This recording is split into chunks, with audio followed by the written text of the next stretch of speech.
Feraligatr came down from the heavens and he said, you gotta do a review. Wait, no. Feraligatr came down from the heavens and he said, you gotta talk about Pokemon back sprites today. So I said, all right, man, fair deal. So then he sent back, and as he was going back up to the heavens, I'm like, dude, you've got a weird back sprite. And he's like,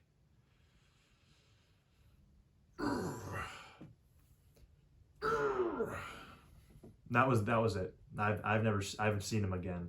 But you've got your Pokemon games that are really fun, like these, your hood classics, if you will. Well, not, classics everywhere. It's a classic universally. And then you've got your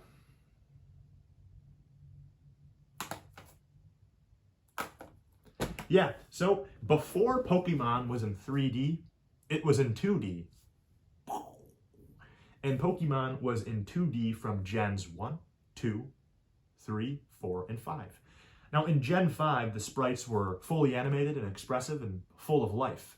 And, when you were using the Pokemon, you saw it from the backside. So that sprite would be flipped. And it would be like the back of that same sprite, just flipped. Now from Gens 1, 2, 3, and 4, the sprites, there was a different sprite used when you were facing that Pokemon, and a completely different one that didn't particularly match that one that was used when you were using that Pokemon. And that would be the back sprite of that Pokemon. Now, some of these back sprites look good, and they look cool, and I'm like, yeah, nice. But some of these back sprites are so horrific that I have a hard time actually using the Pokemon in the game. Now, you might be thinking to yourself, well, dude, it's just pixels. Yeah, I know, but I have OCD, so I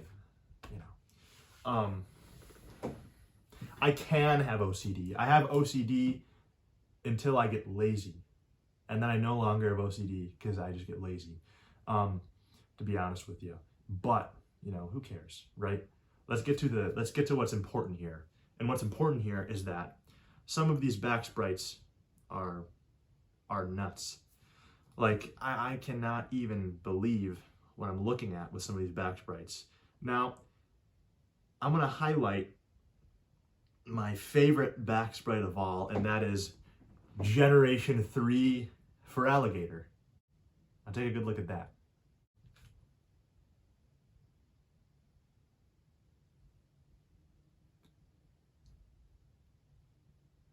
Yeah, and another really funny one, I would say, is Carnivines from Gen 4. He's just kind of staring at you. But looking at some of the ones I really just don't like, one of the ones that I'm really not a fan of is Generation 4's Lucario from Diamond, Pearl, Platinum. And I think they also used the same one in Heart Gold, Soul Silver. I don't know that for sure, but I'm pretty sure they just used the same one. My big gripe with Gen 4 Lucario is his head is just freaking big, and then his torso is too small, so he looks like he's full of air, like he's got an airhead. And, you could look at this and go, you have more important things to worry about in life other than these pixels on your little screen, these little tiny pixels that are on your screen. Is there anything... There's so much more important things to be focusing on than these little pixels on your screen. But I see the pixels and they make me mad. And I get mad when I see the pixels. And, maybe I should be more mature. Yeah, I probably should. You're right about that.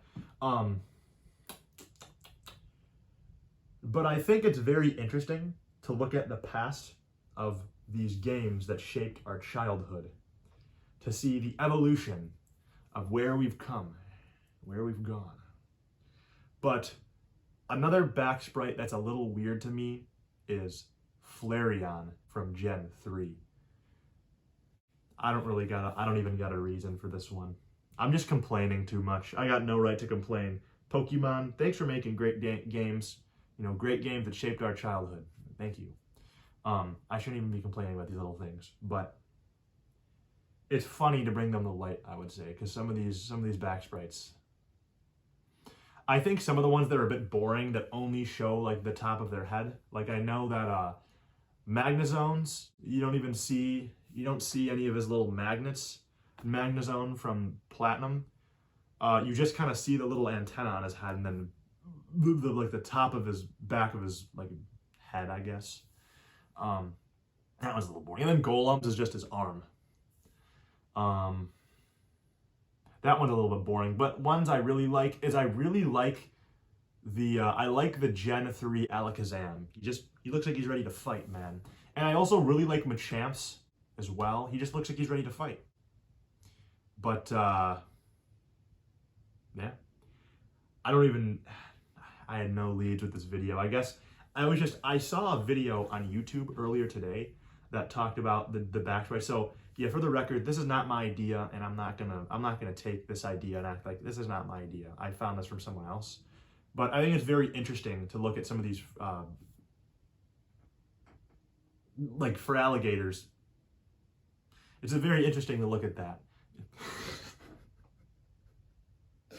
No, I mean, it's very interesting that they would do this. They would look at it and go, "You're hired, man. You're in. You know, you're in the clear." It's interesting that they would actually go through with that, is what I'm saying. But yeah, I mean,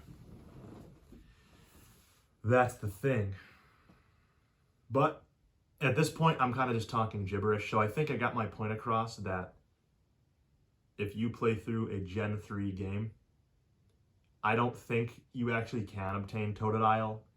But by divine intervention, if a Feraligatr just so happens to be in your party, make use of that Feraligatr and do it diligently. Because, you know, when I see Feraligatr in Generation 3 from the back Sprite, you could say that I do a little bit of a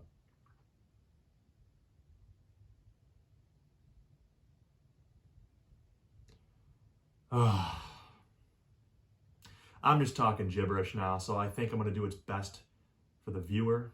I'm going to get out of your hair.